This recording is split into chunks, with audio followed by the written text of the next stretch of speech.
समोर वाजत असणारे पारंपरिक वाद्य, त्यामागे सजलेली बैलगाडी आणि या बैलगाडीत बसलेले छोटे छोटे आणि नटून थटून असणारे लहान मुलं आणि या लहान मुलांच्याच मागे ठेका धरून लेझिम खेळत असणाऱ्या मुली, हा कुठला ग्रामीण भागातील पारंपरिक उत्सव नसून हा आहे जिल्हा परिषद शाळेचा प्रवेशोत्सव। जिल्हा परिषद शाळा माणका येथे वर्ग पहिल्यामध्ये प्रवेश घेताना हा प्रवेशोत्सव साजरा करण्यात आला।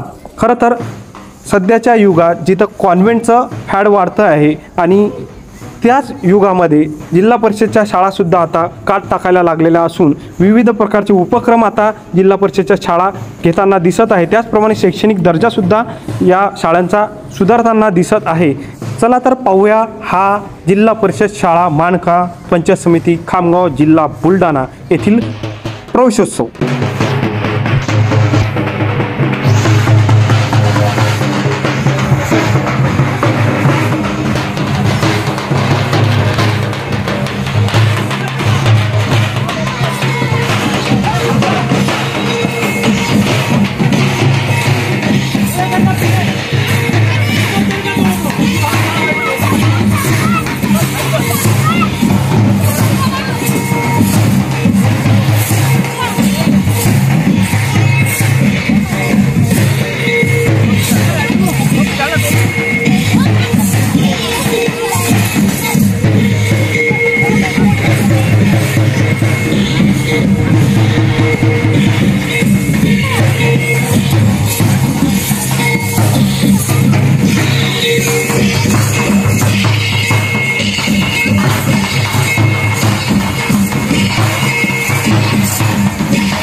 आज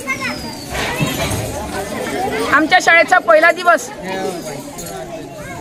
आज या नवीन दाखल झालेल्या विद्यार्थ्यांसाठी हा प्रवेशोत्सव या ठिकाणी साजरा करण्यात येत आहे। आम्ही गावातून ही प्रवेश दिंडी काढलेली आहे। विद्यार्थी जेव्हा पहिल्यांदा शाळेत येतो तेव्हा त्याच्या मनात प्रचंड भीती असते। त्याची भीती गमावली गेली पाहिजे। त्याच्या मनात शाळेबद्दल एक आपुलकी आवड निर्माण होण्यासाठी त्या विद्यार्थ्याचा हा मोठा आज प्रवेशोत्सव या ठिकाणी साजरा करण्यात येत आहे। त्यासाठी गावातून आम्ही ही प्रवेश दिंडी काढलेली आहे। बैलगाडीमध्ये या लहान लहान विद्यार्थ्यांना बसवून ज्याप्रमाणे त्यांचा वाढदिवसाला मोठा उत्सव साजरा केला जातो त्याप्रमाणे हा आजचा दिवस अविस्मरणीय त्यांच्या लक्षात राहावा याकरिता या छोट्या छोट्या मुलांना या बैलगाड्यात बसून आमच्या शाळेचे विद्यार्थी त्यांच्या मागे लेझिम खेळत आहेत आणि आम्ही सर्व वाचत गाजत गावातून ही प्रवेश दिंडी काढलेली आहे। यानंतर शाळेत गेल्यावर त्या विद्यार्थ्यांना आजच गणवेश वाटप होणार आहे, पुस्तकं वाटप होणार आहे।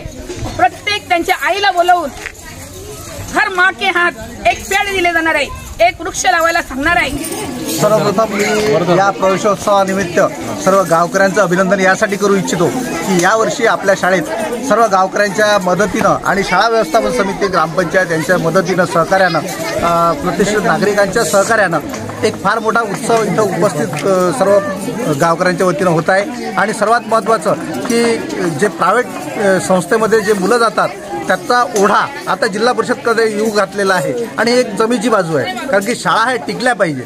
शाळेतल्या आपल्या ग्रामीण भागातल्या शाळा जर आपण व्यवस्थित टिकवल्या तर यात दर्जेदार शिक्षण दिलं जाते, यामध्ये माध्यान्ह भोजन असते, शिवाय सर्व उपक्रम मोफत असतात आणि दर्जेदार शिक्षण आम्ही देतो।